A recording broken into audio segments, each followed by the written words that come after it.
بخر الحفل واخلو صدر ميدانه، جدكم ام العروس تختلف فرحانه،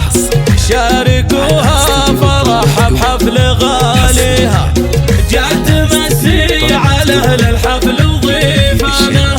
جد حي الحضور الله يحييها، بنت عز ومقام معتلي شانه، كل غالي حضر وقبل يهنيها، حولها العود الازرق فاح دخانه، والقصايد لها غنت قوافيها، بنت عز ومقام معتلي شانه، كل غالي حضر وقبل يهنيها، يا عروس وصوف الحسن تزهيها، جدكم ام العروس تختلف فرحانه، هيبة بالحلاوة الثقل مليانه، شيخة الغيد مدحي ما يوفيها، ساسها الطيب وقام العز باركانه، اقبلت والورد تسبق خطاويها، الله والبنات الاصيله بالغلا خانه،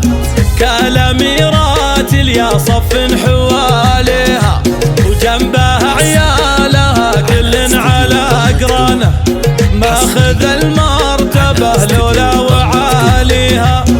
القصيده الجزل باسمه نغنيها، لابت الجود نعم القوم طاريها، ويا اهل الحفل وحضوره وضيفانه، دامت افراحكم فالعمر تاليها، بخر الحفل واخلو صدر ميدانه، جدكم ام العروس تختلف فرحانه، شاركوها فرحها بحفل غاليها، جد مسي على اهل الحفل وضيفانه، جد حي الحضور الله يحييها، بنت عز ومقام معتلي شانه،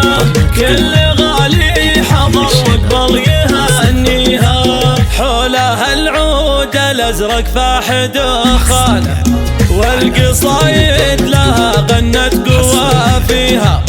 بنت عز ومقام معتلي شانه، كل غالي حضر وقبل يهنيها، يا عروس وصوف الحسن تزهيها، جدكم ام العروس تختلف فرحانه،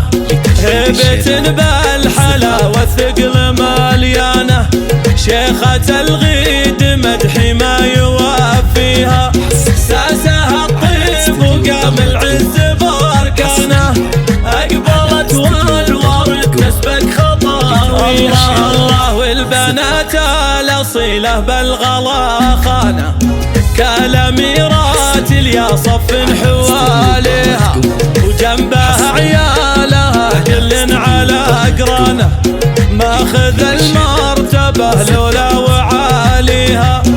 القصيده الجزل باسمه نغنيها، لابت الجود نعم القوم طاريها،